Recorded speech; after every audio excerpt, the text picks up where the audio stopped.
મિત્રો ધોરણ 8 વિષય ગણિત પ્રકરણ 3 ચતુષ્કોણની સમજ એનું સ્વાધ્યાય 3.1 એનો પ્રશ્ન નંબર 2 જોઈએ. મિત્રોની રકમ છે નીચે દર્શાવેલ પ્રત્યેકને કેટલા વિકર્ણ છે તે જણાવો. હું પહેલો બહુકોણ આપેલો છે બહિર્મુખ ચતુષ્કોણ. મિત્રો ચતુષ્કોણ છે એટલે બહિર્મુખ હોય કે અંતર્મુખ હોય એને બાજુઓની સંખ્યા 4 હોય. વિકર્ણ શોધવા છે મિત્રો, આપણે આકૃતિ દોરવાની જરૂર નથી, પરંતુ વિકર્ણો શોધવાની સંખ્યા, વિકર્ણોની સંખ્યા શોધવાનું સૂત્ર અગાઉ તમને સમજાવેલું છે કે વિકર્ણોની સંખ્યા બરાબર તમને કદાચ યાદ હશે, યાદ છે. વિકર્ણોની સંખ્યા શોધવાનું સૂત્ર શું છે? તો n² - 3n/2, જ્યાં n એટલે બાજુઓની સંખ્યા. તો અહીંયા આપણને જે બહુકોણ આપેલો છે એ બહિર્મુખ ચતુષ્કોણ છે, એની બાજુઓની સંખ્યા છે મિત્રો 4. તો બાજુઓની સંખ્યા n બરાબર 4 છે. તો આપણે વિકર્ણોની સંખ્યા શોધવા માટે એ વિકર્ણોની સંખ્યા શોધવાનું જે સૂત્ર છે એમાં n બરાબર 4 મૂકી દઈએ એટલે આપણને વિકર્ણોની સંખ્યા મળી જાય. તો અહીંયા સૌથી પહેલા આપણે લખીશું બાજુઓની સંખ્યા.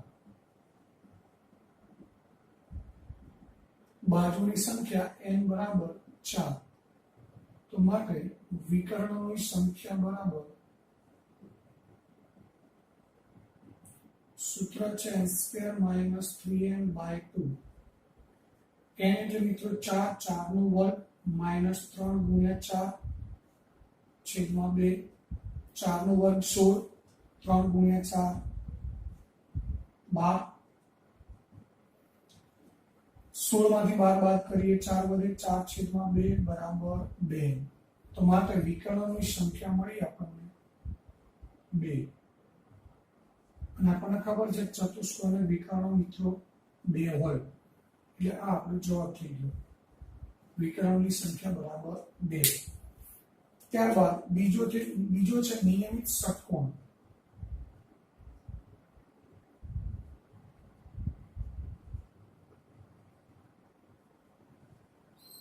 નિયમિત ષટકોણ. તો મિત્રો ષટકોણ છે નિયમિત હોય કે અનિયમિત હોય, બાજુઓની સંખ્યા 6 હોય, તો આપણે લખી શકીએ સૌથી પહેલા બાજુઓની સંખ્યા n બરાબર 6. તો માટે વિકર્ણોની સંખ્યાનું સૂત્ર છે n² - 3n/2. તો માટે n બરાબર અહીંયા આપણે 6 મૂકી શકીએ મિત્રો. તો વિકર્ણોની સંખ્યા બરાબર 6² - 3 × 6/2. એની જગ્યાએ આપણે 6 મૂકી લઈએ તો 6 નો વર્ગ -3 × 6/2.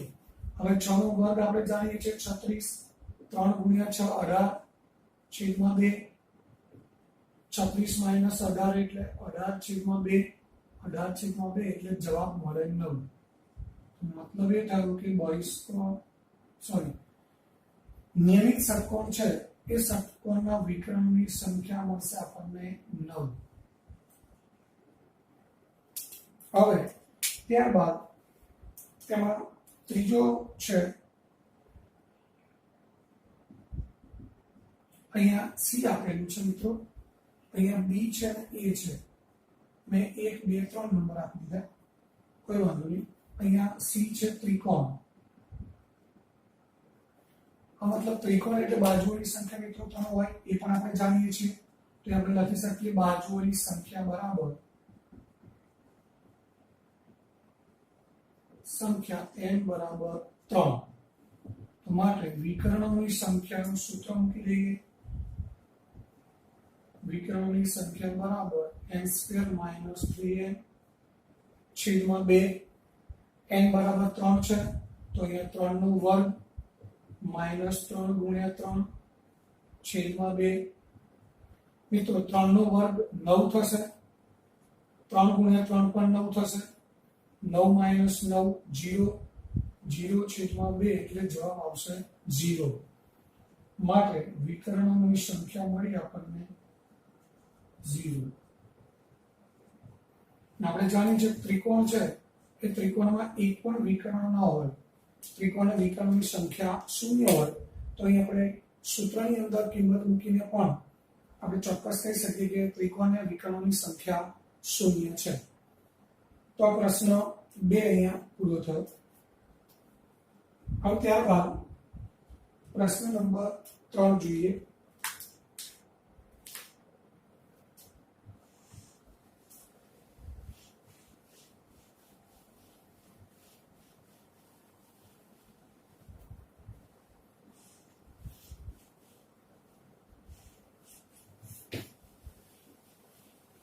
મિત્રો પ્રશ્ન 3 ની રકમ છે બહિર્મુખ ચતુષ્કોણના ખૂણાના માપનો સરવાળો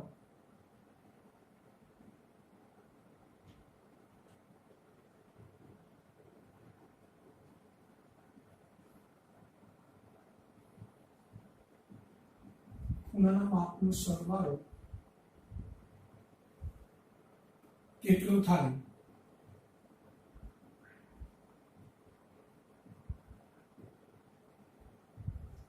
હવે જો ચતુષ્કોણ બહિર્મુખ ન હોય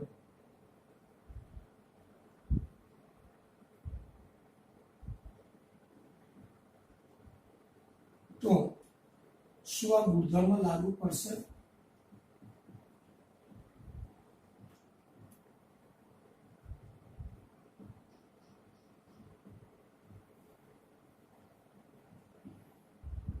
કૌંસમાં આપેલું છે એક બહિર્મુખ ના હોય તેવો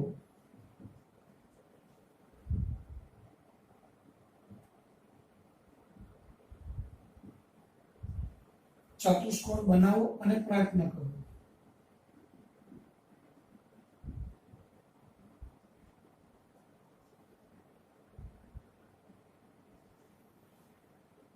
તો મિત્રો સવાલ છે કે બહિર્મુખ ચતુષ્કોણના ખૂણાના માપનો સરવાળો કેટલો થાય? તો મિત્રો કોઈ પણ બહુકોણ હોય, ત્રિકોણ, ચતુષ્કોણ, પંચકોણ, ષટકોણ, એના ખૂણાના માપનો સરવાળો કેટલો થાય એ શોધવાનું સૂત્ર પણ અગાઉ સમજાવ્યું છે. સૂત્ર છે n - 2 ગુણ્યા 180, જ્યાં આપણે n બરાબર લખીએ છીએ આપણે બાજુઓની સંખ્યા. તો અહીંયા આપણને આપેલું છે બહિર્મુખ ચતુષ્કોણ ની બાજુઓની સંખ્યા.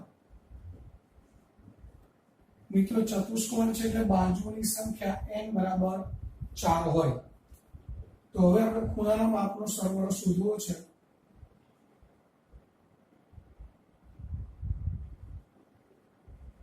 તો ખૂણાના માપનો સરવાળો બરાબર સૂત્ર છે n - 2 ગુણ્યા 180. મિત્રો n બરાબર 4 છે, અહીં 4 - 2 ગુણ્યા 180, 4 - 2 એટલે 2 ગુણ્યા 180, જવાબ થયો 360. માટે બહિર્મુખ ચતુષ્કોણના બધા ખૂણાઓના માપનો સરવાળો મળ્યો 360.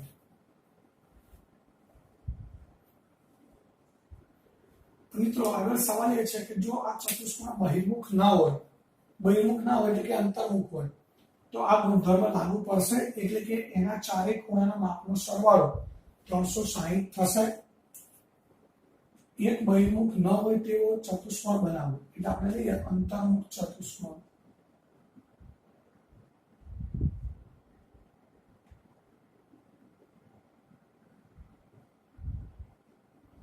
મિત્રો અહીં આપણે અંતર્મુખ ચતુષ્કોણની એક આકૃતિ દોરી કાઢીએ.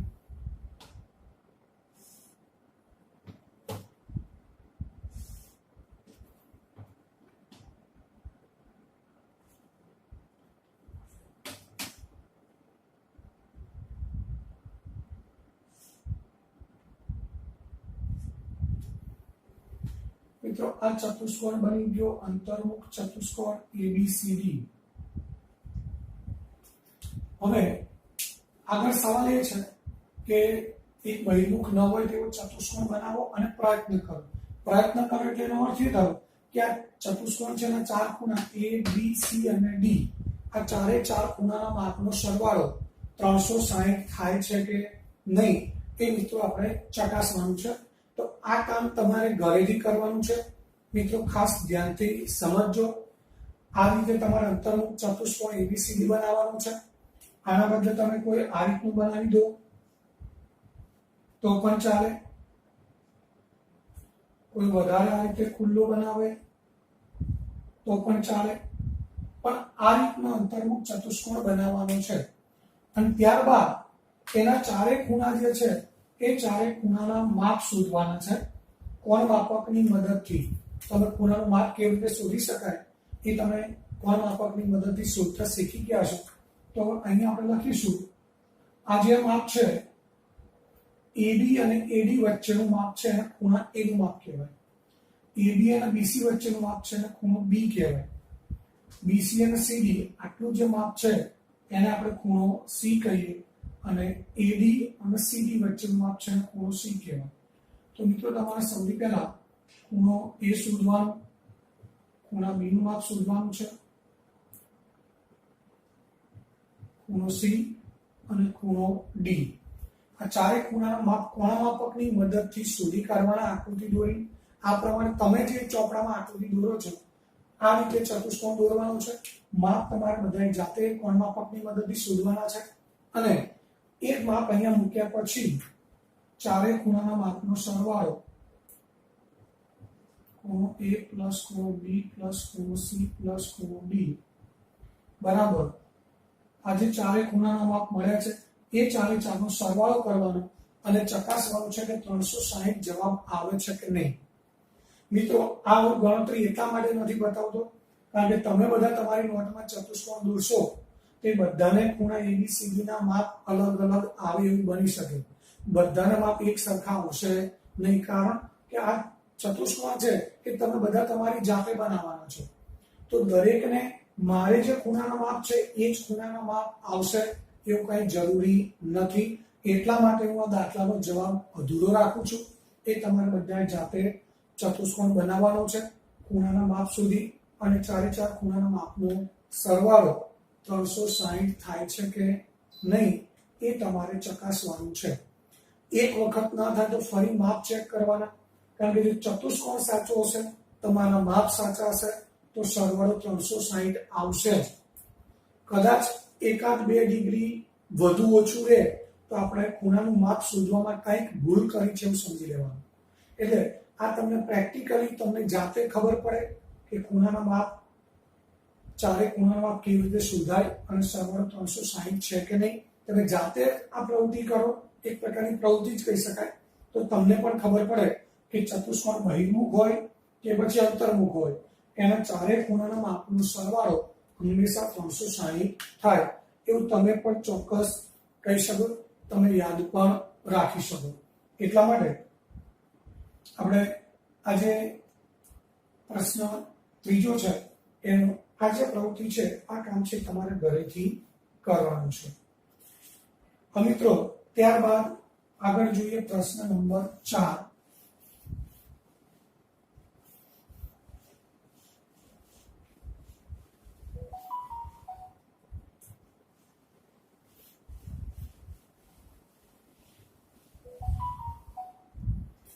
મિત્રો પ્રશ્ન 4 છે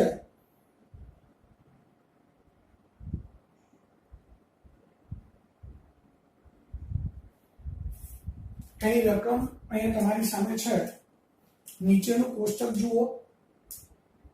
અહીં પ્રત્યેક આકૃતિને ત્રિકોણમાં વિભાજિત કર્યું છે. ત્રિકોણ છે, બાજુમાં ચતુષ્કોણ છે, પંચકોણ છે, ષટકોણ છે. એ બધાને ત્રિકોણમાં વિભાજિત કરેલા છે. બીજી આકૃતિમાં ચતુષ્કોણ છે તો ચતુષ્કોણને 2 ત્રિકોણમાં વિભાજિત કરેલા છે. ત્રીજી આકૃતિમાં પંચકોણ છે એના 3 ત્રિકોણ બનાવેલા છે. ચોથી આકૃતિમાં ષટકોણ છે એના 4 ત્રિકોણ બનાવેલા છે. હવે એ દરેક આકૃતિ છે એની નીચે બાજુઓની સંખ્યા લખેલી છે અને એની નીચે ખૂણાઓના માપનો સરવાળો લખેલો છે. તો મિત્રો એમાં પહેલી આકૃતિ છે ત્રિકોણ.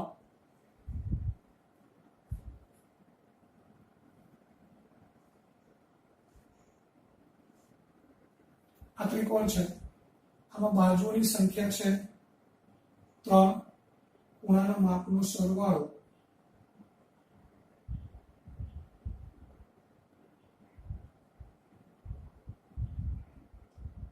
આપણને ખબર છે 180, પરંતુ મિત્રો આ સરવાળો 180 કેવી રીતે આવ્યો એના માટેનું સૂત્ર આપણને ખબર છે n-2 ગુણ્યા 180. n એટલે બાજુઓની સંખ્યા, અહીંયા બાજુઓની સંખ્યા આપણે 3 મૂકી દઈએ, 3 - 2 એટલે 1 ગુણ્યા 180 એટલે જવાબ આવે 180. બીજી આકૃતિ છે ચતુષ્કોણ, તમે જોઈ શકો છો એમાં બાજુઓની સંખ્યા છે 4,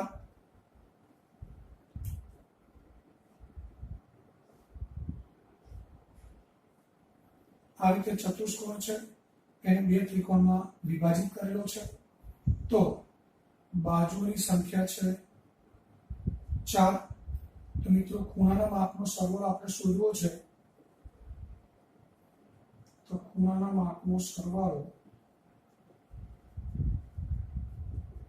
બાજુની સંખ્યા છે 4 એટલે 4 - 2 ગુણ્યા 180, 4 - 2 એટલે 2 ગુણ્યા 180, મિત્રો જવાબ આવશે 360. તો નીચે આપણને જવાબ નથી આપેલો પણ આપણે ચોક્કસ કહી શકીએ 360 થાય. ત્યાર પછી પંચકોણ આકૃતિ છે, એમાં પંચકોણમાં અહીંયા જેમ બે ત્રિકોણ બને, મિત્રો ખાસ સમજો ચતુષ્કોણ છે આખી આકૃતિ, જો આપણે વિકર્ણ ભૂસી કાઢીએ તો એક ચતુષ્કોણ બની ગયો, અને એમાં એક વિકર્ણ દોર્યો એટલે ચતુષ્કોણમાં બે ત્રિકોણ બની ગયા. હવે આ ત્રિકોણના ત્રણેય ખૂણાનો સરવાળો 180 થાય, આ ત્રિકોણના ત્રણેય ખૂણાનો સરવાળો પણ 180, 180 નો સરવાળો 360 થાય, એટલે કે ચતુષ્કોણ છે એના ચારે ખૂણાના માપનો સરવાળો 360 થાય. તો એવું જ ત્રીજી આકૃતિ છે પંચકોણ, જેમાં બાજુના માપ, બાજુની સંખ્યા 5 આપેલી છે, ખૂણાના માપનો સરવાળો 5 - 2 ગુણ્યા 180, 5 - 2 એટલે 3 થાય, 3 ગુણ્યા 180 એટલે 540.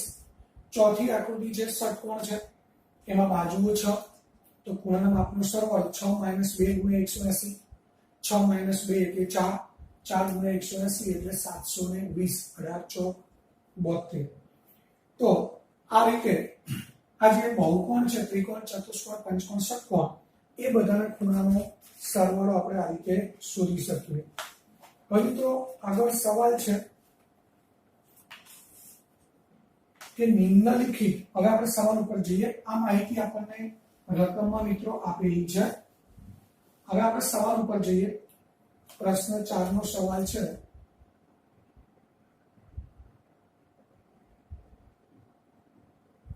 નિમ્નલિખિત સંખ્યા દર્શાવતી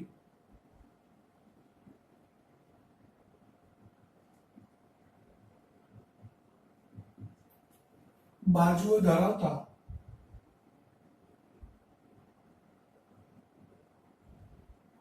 બહુકોણના માપના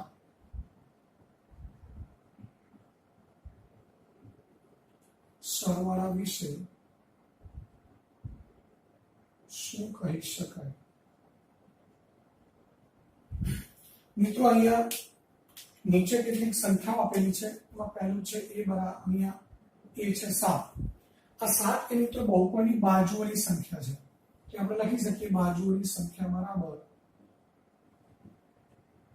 બાજુની સંખ્યા n બરાબર 7. તો આપણે ખૂણાના માપનો સરવાળો શોધવો છે, તો બહુકોણના બધા જ ખૂણાના માપનો સરવાળો n-2 ગુણ્યા 180. મિત્રો n બરાબર 7 મૂકવાના છે, 7 - 2 એટલે 5 ગુણ્યા 180, 5 ગુણ્યા 180 એટલે 18 × 5 = 90. તો ખૂણાના માપનો સરવાળો થયો અહીંયા મિત્રો 900. લખી શકીએ ખૂણાના માપનો સરવાળો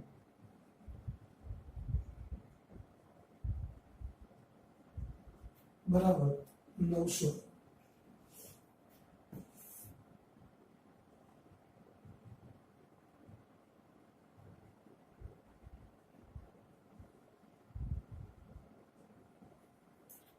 મિત્રો ત્યારબાદ બીજો છે b બરાબર 8, b એમાં 8 આપેલા છે, તો અહીંયા બાજુની સંખ્યા n બરાબર આપણે 8 લઈ શકીએ.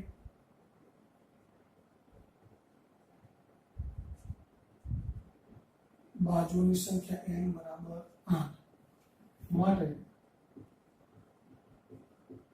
બહુકોણના બધા જ ખૂણાઓના માપનો સરવાળો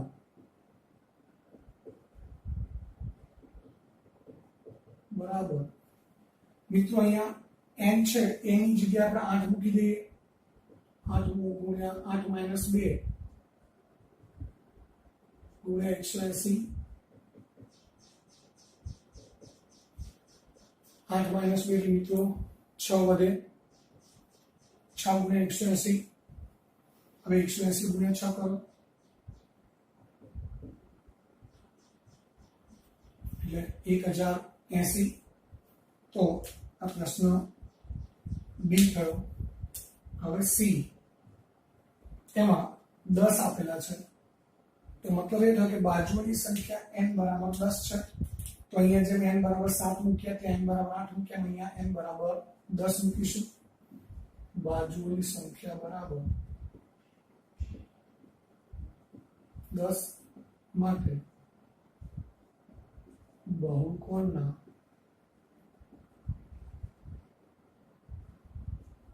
બધા જ ખૂણાઓના માપનો સરવાળો 10 માઈનસ 2 ગુણ્યા 180, 10 માઈનસ 2 એટલે 8 થશે, 18 144, 1440 થશે. હવે તો ત્યારબાદ ડી છે એમાં n આપેલા છે, બાજુની સંખ્યા છે n, માટે લખી શકીએ આપણે બાજુની સંખ્યા n બરાબર n. મિત્રો અહીંયા બાજુની સંખ્યા n છે, તો અહીંયા n ની જગ્યાએ આપણે n જ મૂકીશું, તો માટે બહુકોણના બધા જ ખૂણાઓના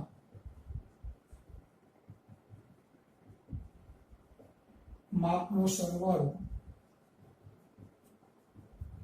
n ની કિંમત n જ આપેલી છે એટલે આપણે n - 2 ગુણ્યા 180. મિત્રો અહીંયા n બરાબર કેટલા છે આપણને ખબર નથી, તો કોના માપનો સરવાળો પણ ખરેખર કેટલો થાય એવું આપણે ચોક્કસપણે કહી શકીએ નહીં. તો આ રીતે અહીં આપણને બહુકોણના બાજુની સંખ્યા આપેલી છે, તો આ સૂત્રમાં આપણે n ની જગ્યાએ બાજુની સંખ્યા જે આપી છે એ મૂકી દઈએ અને આપણને દરેક બહુકોણના ખૂણાઓના માપનો સરવાળો આ રીતે મળી જાય.